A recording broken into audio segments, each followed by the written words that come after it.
this story, you are going to see about the three names of the children. It's also talk about the consequences of sin. Let us just go quickly with that. So he married Gomer, daughter of Blvd, and she conceived and bore him. And then the Lord said to Hosea, call him Jezreel. What does that mean? Because I will soon punish the house of Jehu for the massacre of Jezreel, and I will put an end to the kingdom of Israel. It talks about the ending the family, the divorce here that we are going to say, the separation here. So the three names are the children of Hosea, which was born by his wife Gomer. We are not sure if Hosea was the father of these three. You just could imagine that, the unfaithfulness. It's not a joke. I remember just one lady also was divorced away from her husband. What happened? The husband was very happy before the child was born. Loved the baby, loved the wife so much, and expect for the day to come when the baby was delivered. But on the day the baby was delivered, he divorced her. Because the baby was born, it's not black hair because we are the Asian people. It comes with the blonde hair. And immediately he knows that this is not his son. The blonde hair, white skin, and you can also see that the nose, it is very Western. Or we call it exactly more European. And later on, she confessed that the one she had relationship was a French. And that's why the baby was born looked like the father. Not the father of European side, not of the Asian side. So you see that this will cause a lot of pain, and that boy was not accepted by any father. The French father doesn't care, and the Asian father doesn't care. And he grew up with that kind of identity, being abandoned, sad, not very happy. And this is what God is speaking to every one of us here about unfaithfulness.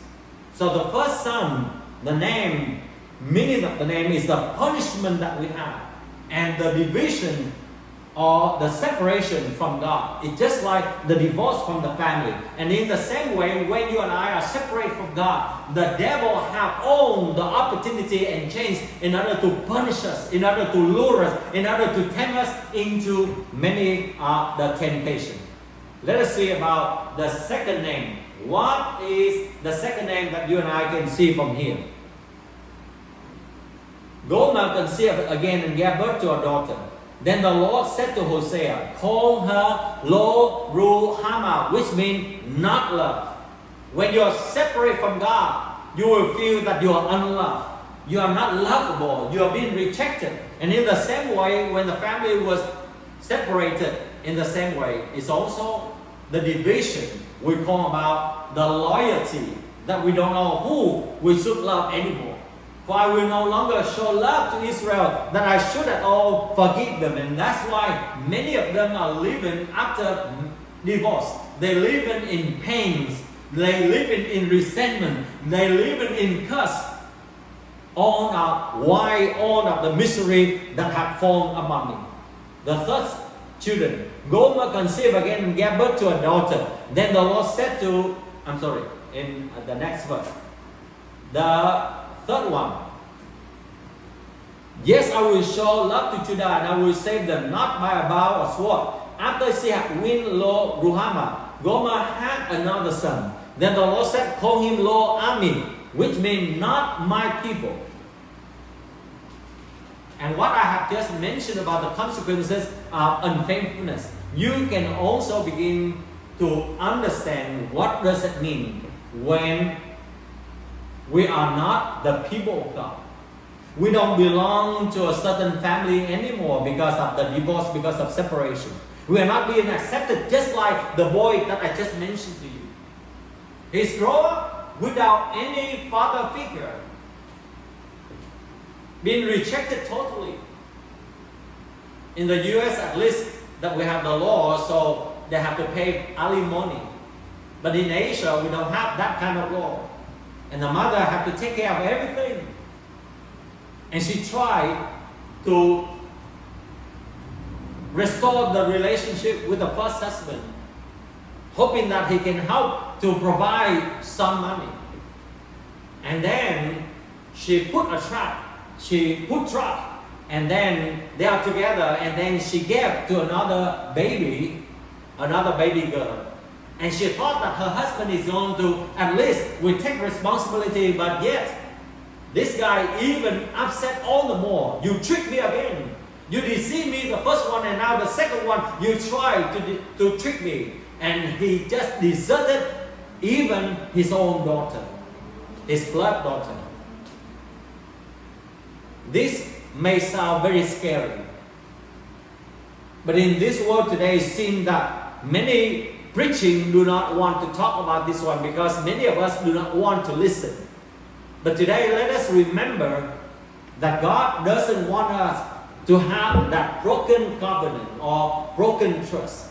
God doesn't want us to face with hurts and wounds, the family disruption and division, the secrecy and deception, the loss of affection and intimacy, the shift of priority, or the divine judgment, just like the Israelites. God wants you and I to have a harmonious and blessed relationship with God, just as a wonderful family relationship. Unfaithfulness will promise us the temporary pressure and the short-lasting happiness, and yet it is going to deliver us a lifelong pain and regret. They will sow the wind and reap the whirlwind. That's what Hosea said. They sow the wind and reap the whirlwind. It seems it's happy at the moment, happiness at the moment, but then pain came in many ways. We heard about the story of David and Bathsheba. David tried his best in order to kill the husband of Bathsheba when she was pregnant. And he thought that his sin would be covered and everything would be okay. But it doesn't happen that way. God punished him. And the son born by Bathsheba died because of this sin. Sin does not get away easily. You see Samson and Delilah. The very famous story when Delilah betrayed Samson in order to save his life. And his life ended in a very, very painful way.